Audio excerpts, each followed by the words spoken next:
Kisah Rasulullah Shallallahu Alaihi Wasallam dan anak yatim di Hari Raya Idul Fitri. Di suatu hari raya, Rasulullah Shallallahu Alaihi Wasallam keluar rumah untuk melaksanakan sholat Idul Fitri. Sementara anak-anak kecil tengah bermain riang gembira di jalanan, tampak seorang anak kecil duduk menjauh berseberangan dengan mereka. Dengan pakaian sangat sederhana dan tampak murung, ia menangis terseduh. Melihat fenomena ini, Rasulullah segera menghampiri anak tersebut. "Nak, mengapa kau menangis? Kau tidak bermain bersama mereka?" Rasulullah membuka percakapan.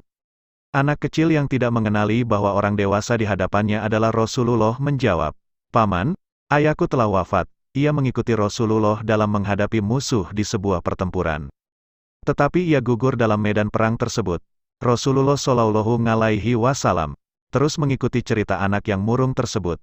Sambil meraba kemana ujung cerita, Nabi mendengarkan dengan seksama rangkaian peristiwa dan nasib malang yang menimpa anak tersebut. "Ibuku menikah lagi.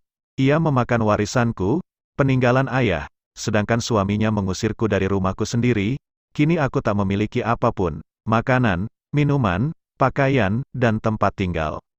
Aku bukan siapa-siapa, tetapi hari ini, aku melihat teman-teman sebayaku merayakan hari raya bersama ayah mereka, dan perasaanku dikuasai oleh nasib kehampaan tanpa ayah.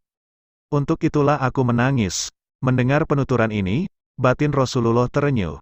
Ternyata ada anak-anak yatim dari sahabat yang gugur membela agama dan Rasulnya di medan perang mengalami nasib malang begini. Rasulullah segera menguasai diri. Rasul yang duduk berhadapan dengan anak ini segera menggenggam lengannya. "Nak, dengarkan baik-baik, apakah kau sudi bila aku menjadi ayah, Aisyah menjadi ibumu, Ali sebagai paman, Hasan dan Hussein sebagai saudara, dan Fatimah sebagai saudarimu?" Tanya Rasulullah. Mendengar tawaran itu, anak ini mengerti seketika bahwa orang dewasa di hadapannya tidak lain adalah Nabi Muhammad Shallallahu Alaihi Wasallam. "Kenapa tak sudi, ya Rasulullah?" jawab anak ini dengan senyum terbuka. Rasulullah kemudian membawa anak angkatnya pulang ke rumah. Di sana anak ini diberikan pakaian terbaik. Ia dipersilakan makan hingga kenyang. Penampilannya diperhatikan lalu diberikan wangi-wangian. Setelah beres semuanya, ia pun keluar dari rumah Rasulullah dengan senyum dan wajah bahagia. Melihat perubahan drastis pada anak ini, para sahabatnya bertanya, "Sebelum ini kau menangis, tetapi kini kau tampak sangat gembira." "Benar, sahabatku. Tadinya aku lapar, tetapi lihatlah, sekarang tidak lagi. Aku sudah kenyang. Dulunya aku memang tidak berpakaian, tetapi kini lihatlah, sekarang aku mengenakan pakaian bagus. Dulu memang aku ini yatim, tetapi sekarang aku memiliki keluarga yang sangat perhatian. Rasulullah Shallallahu Alaihi Wasallam, ayahku, Aisyah ibuku, Hasan dan Hussein saudaraku, Ali pamanku, dan Fatimah adalah saudariku. Apakah aku tidak bahagia?" Mendengar sahabatnya, mereka tampak menginginkan nasib serupa. "Aduh, cobalah ayah kita juga gugur pada peperangan itu sehingga kita juga diangkat sebagai anak oleh Rasulullah Shallallahu Alaihi Wasallam."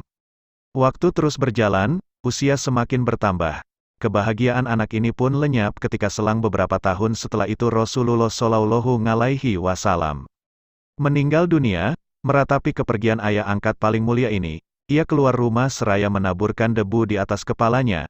"Celaka, sungguh celaka, kini aku kembali terasing. Aku bukan siapa-siapa lagi. Aku kini menjadi yatim, sepi," katanya terisak. Sayyidina Abu Bakar As-Siddiq yang menyaksikan anak ini segera memeluknya. Sayyidina Abu Bakar kemudian mengambil alih pengasuhannya. Kisah ini dikutip dari Duratun Nasihin karya Syekh Utsman bin Hasan bin Ahmad Syakir Al-Hubawi. Tanpa tahun, Surabaya, Syirika Ahmad bin Sa'ad bin Nabhan wa Auladuh. Halaman 264-265. Disadur dari NU Online.